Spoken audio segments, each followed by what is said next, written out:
નમસ્કાર, tasty kitchen ગુજરાતીમાં તમારું સ્વાગત છે। તો આજે આપણે બનાવીશું વ્રત અને ઉપવાસમાં ખાઈ શકાય તેવો સિંગ પાક। જો તમને આ સિંગ પાકનો વિડીયો પસંદ આવે તો વિડીયોને લાઈક કરી ચેનલને સબસ્ક્રાઇબ જરૂરથી કરજો। તો ચાલો સિંગ પાક બનાવવા માટેની સામગ્રી આપણે જોઈ લઈશું।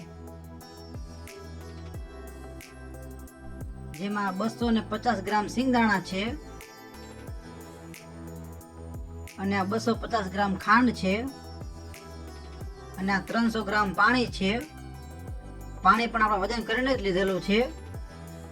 તો સૌપ્રથમ સિંગદાણાને શેકી લઈશું। શેકવા માટે આવી રીતના એક લોયું લઈ લેવાનું છે, જેમાં અડધા સિંગદાણા લઈ લઈશું। બંને સિંગદાણાને વારા ફરતી શેકી લઈશું।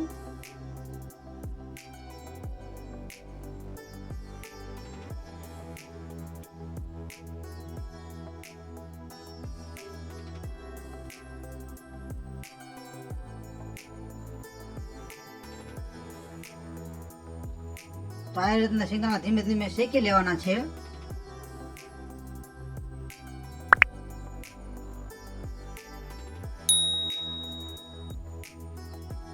તો આપણા સિંગદાણા એકદમ સારી રીતે શેકાઈ ગયા છે, જેને આપણે બહાર કાઢી લઈશું।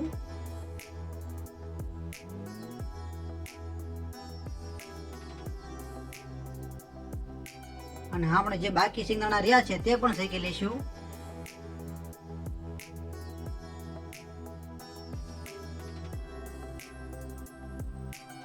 આવી રીતના ધીમે ધીમે બધા જ સિંગદાણા શેકી લેવાના છે।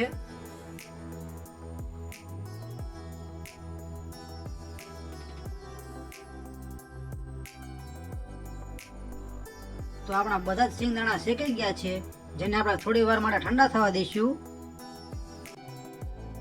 તો આપણા સિંગદાણા ઠંડા થઈ ગયા છે, જેને આપણે એક બાઉલમાં લઈ લઈશું અને બધા સિંગદાણાને મસળી નાખશું। મસળીને આવી રીતના બધા જ સિંગદાણામાંથી ફોતરા કાઢી નાખવાના છે।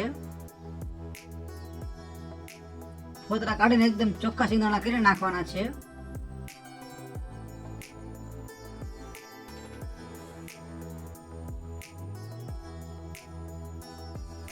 તો આપણે સિંગદાણામાંથી બધા જ ફોતરા કાઢી નાખ્યા છે અને એકદમ ચોખ્ખા સિંગદાણા કરી નાખ્યા છે। તો સિંગદાણા આપણે મિક્સર જારમાં લઈ ક્રશ કરી લઈશું।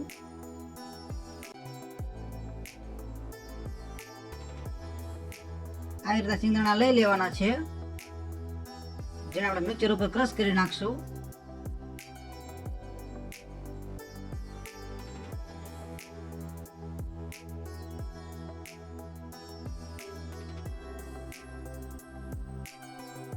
તો આપણે અહીંયા આવી રીતના સિંગદાણાને ક્રશ કરી લીધા છે, જેને આપણે બાઉલમાં કાઢી લઈશું।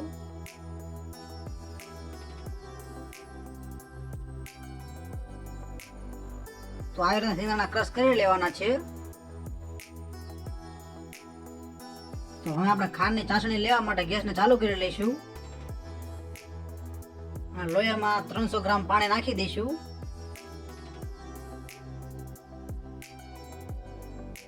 અને 250 ગ્રામ ખાંડ નાખી દઈશું। જ્યાં સુધી ચાસણી આવે નહીં ત્યાં સુધી ખાંડ અને પાણીને હલાવતા રહીશું। આવી રીતે સતત હલાવતું જ રહેવાનું છે। સિંગ પાક બનાવવા માટે ચાસણી લાવવી ખૂબ જરૂરી છે, એટલા માટે ચાસણી બહુ સારી રીતે આવવા દેવાની છે।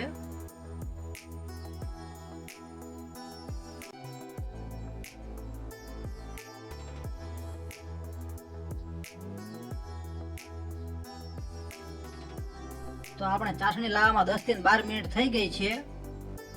તો આવી રીતના એક ધારું હલાવતું જ રહેવાનું છે।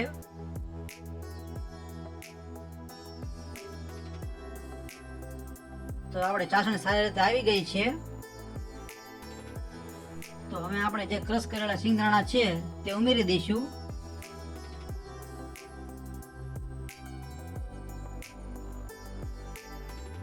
સતત હલાવતું જ રહેવાનું છે।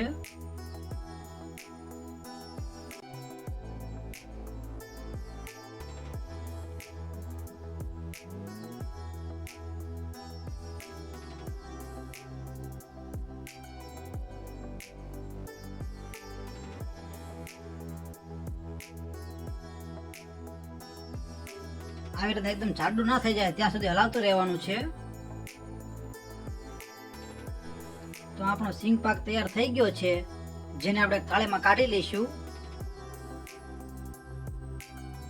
જો તમારે જાડી સાઈઝ રાખવી હોય તો થાળી થોડી નાની લેવાની, અને પાતળી સાઈઝ રાખવી હોય તો થાળી મોટી લેવાની.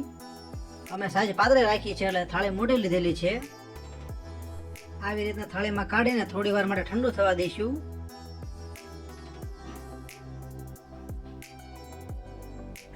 થોડું ઠંડુ થઈ જાય પછી તેમાં આવી રીતના કટ મારી લેવાના છે.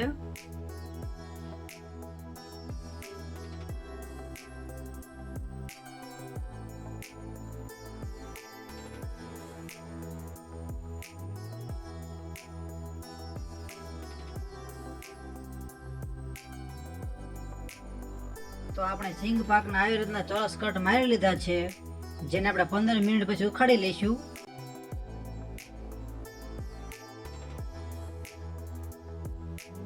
તો આપણે સિંગ પાક આવી રીતે ઉખાડી લીધો છે. તો સરસ મજાનો સિંગ પાક આપણો તૈયાર થઈ ગયો છે. તો તૈયાર છે આપણો સિંગ પાક, જેને આપણે વ્રત ઉપવાસમાં ફરાળ માટે ખાઈ શકાય છે. તો તમને આ સિંગ પાકનો વિડીયો કેવો લાગ્યો? જો વિડીયો પસંદ આવ્યો હોય તો વિડીયોને લાઈક કરો, અને નવી રેસીપી જોવા માટે અમારી ચેનલને સબસ્ક્રાઈબ કરો.